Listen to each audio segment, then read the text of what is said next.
The wealthy Lightstone family all gathers together at their family mansion for Christmas. Little do they know, however, a group of mercenaries are about to enact their plan to hold the family hostage. All seems lost for the Lightstone Christmas. That is until the one and only Santa Claus finds himself in the middle of it. It's now Santa's mission to give these naughty people their lumps of coal and then some. This is Violent Night.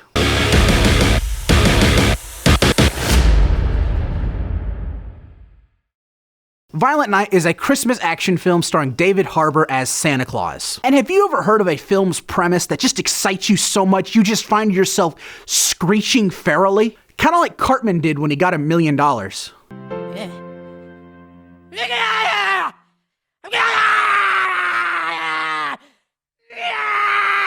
Because that was definitely me when I heard the premise to this film. I was beyond excited for it. And sweet baby Jesus did this film deliver. Violent Night is not only an awesome action film with some great fight choreography, it's also a really good Christmas movie. I'm not kidding when I say this film has all of the heart you would expect from a Christmas movie. I tell you, this film it's just brutal. Is that a word?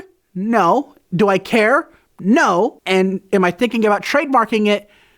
Maybe. Taking up the role of Santa Claus in this film is David Harbour, who knocks it out of the frickin' park. Not only is his Santa performance one that rivals the greats like Ed Asner and Tim Allen, he's just an absolute badass. His action scenes and his one-liners and just how crafty of a character he is, it's just awesome to me. And also, coincidentally enough, this is the third time David Harbour has played a red character. The other two times being the Red Guardian in the MCU and Hellboy. The guy must really like the color red. Almost equally as great as David Harbour was John Leguizamo as the film's villain. Perhaps him and his cronies can be a bit one note, but all of them are just dicks.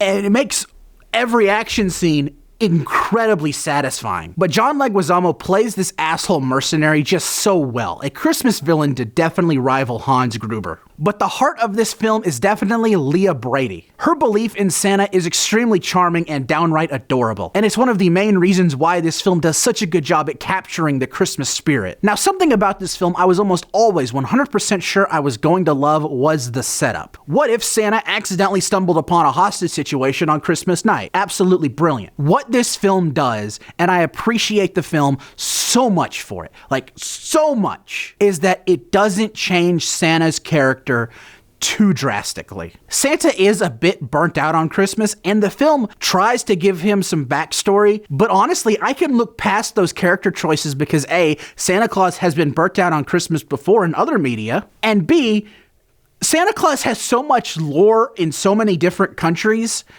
I honestly don't know what actually is true. This film could very well be true, and I don't know it is, so I can honestly look past that. But at Santa's core in this film, he's still the same character everyone knows and loves. He's not going out looking for fights, he's not some superhuman, he's just a guy who likes making kids happy. And putting him in a situation like this, where he's not necessarily prepared for it, is freaking brilliant, and it's done so well. A good character works in almost any situation, and this is now probably my new favorite testament to that fact. It's just so much cooler and creative even than the sudden slew of children's literature character, but slasher. What if Winnie the Pooh, but slasher? What if the Grinch, but slasher? What if Peter Pan, but slasher? There comes a point with these things where you just wonder, why? Why are you doing this with these characters? Got off topic there a little bit, I'm sorry.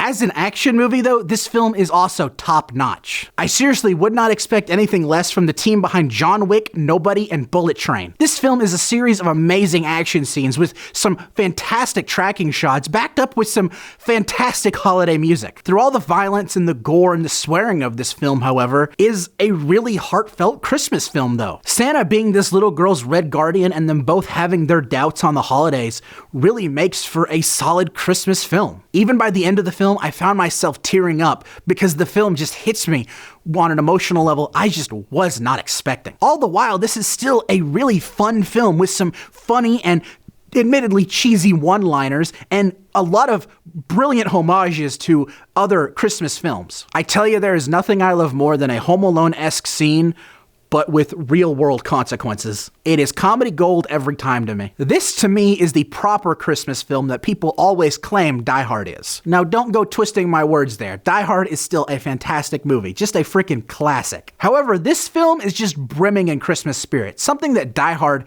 kind of lacks in my opinion, at least in comparison. But really, I cannot recommend this film enough. It's a great action film with some great comedy, all the while being a Christmas film through and through. I'm definitely adding this film to my yearly Christmas rewatches, right next to Elf and The Nightmare Before Christmas.